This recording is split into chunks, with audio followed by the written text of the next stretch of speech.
got some new organization today. F10's just here kind of long-term-ish right now, but Dan's car is back from, where was it? The alignment that came back this morning. Then I got an update on the rear fender liners. They haven't even shipped from Illinois. There's not enough employees to ship shit. Same problem we had with my axles. So we just got to wait until next Wednesday before we get the rear fender liners.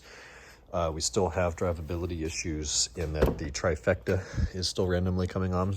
Before we had an open circuit code on the rear right wheel speed sensor. We replaced the rear right wheel speed sensor. Now we've got codes for communications between the DME and the ABS module. I checked the wiring there, perfect continuity.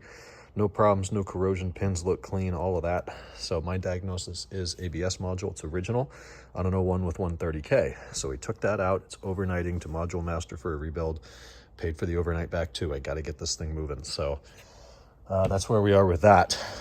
The washer pump, ordered a new washer pump because we didn't have any that worked out of all these E39s somehow. And I'm not pulling mine out because the hose will break from the intensive thing under the hood. Anyways, got a new one, put that in. Hey, it works. So that seems to be resolved. What else are we waiting for on this? Pretty much just the ABS module at this point. Then we drive it, make sure the OBD readiness is done, then go get it smogged, and then it's off to its customer. I put together a work order estimate within his budget for this one per the MPI results, focusing on the level 3, the red problems or the worst ones. Sent that out to him, waiting on approval. Kong, the transmission. I got it opened up in LA, and third gear is messed up. It's got teeth where it will shift manually when the transmission's apart.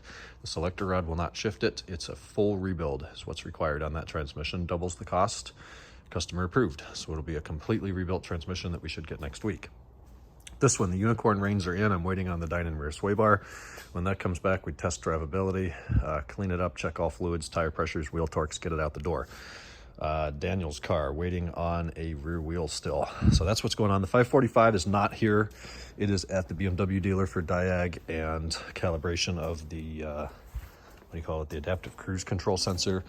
Radio still seems to be working. When we get that back, we need to put more miles on it, replace the e-box fan, and get more work done on that.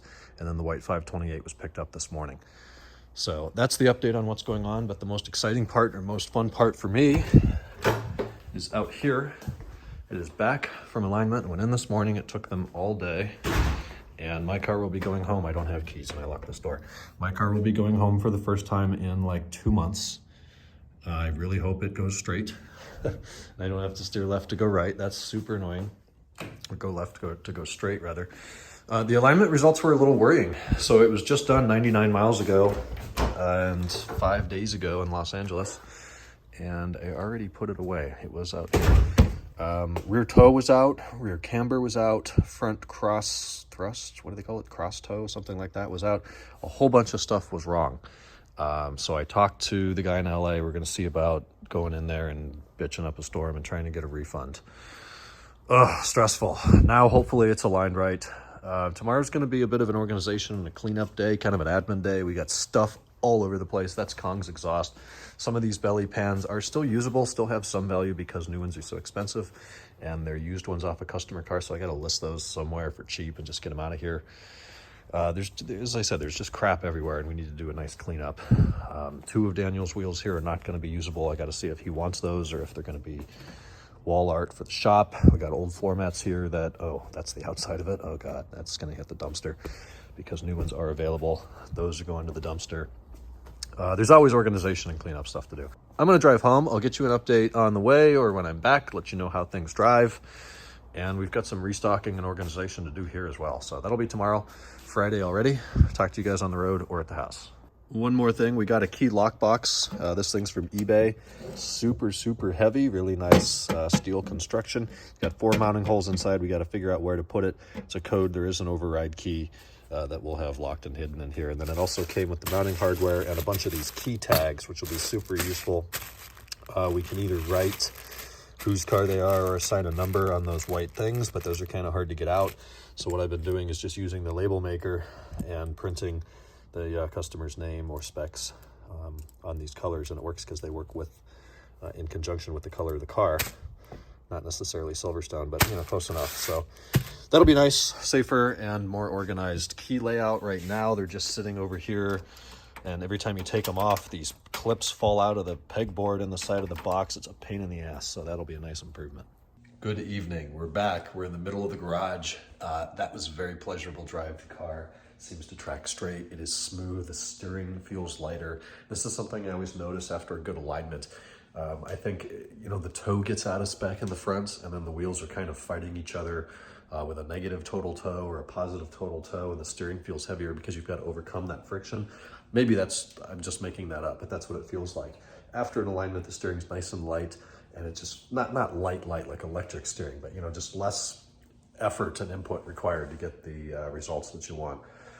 So 10 out of 10, very happy with that. Came back, got Shake Shack for dinner, watched some Ozarks, followed by some YouTube. I assembled that, partially assembled that.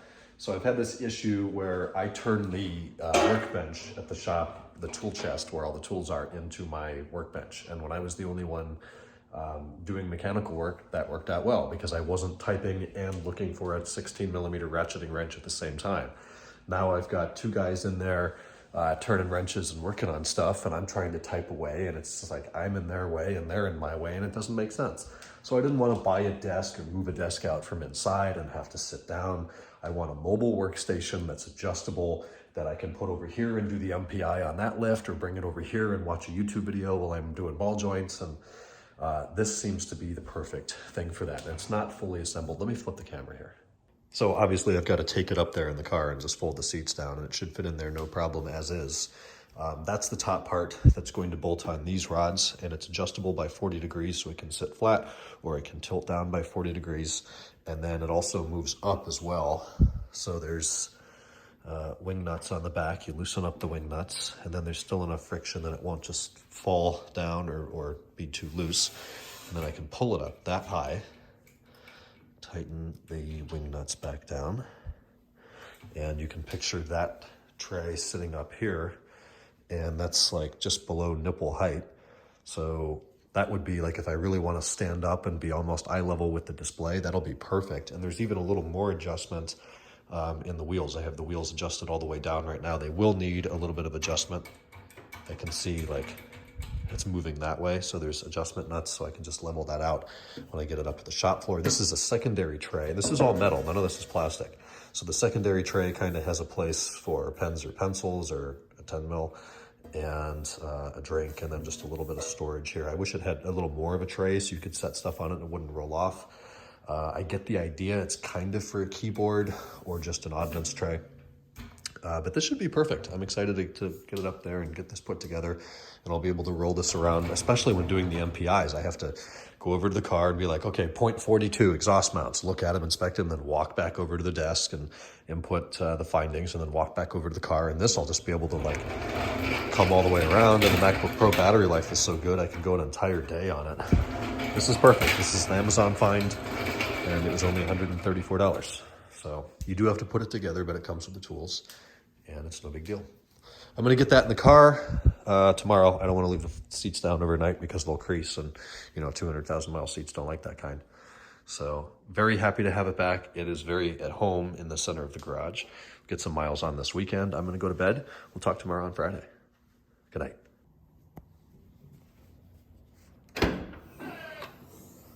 Don't even have to put the seats down. Look at that. Best freaking car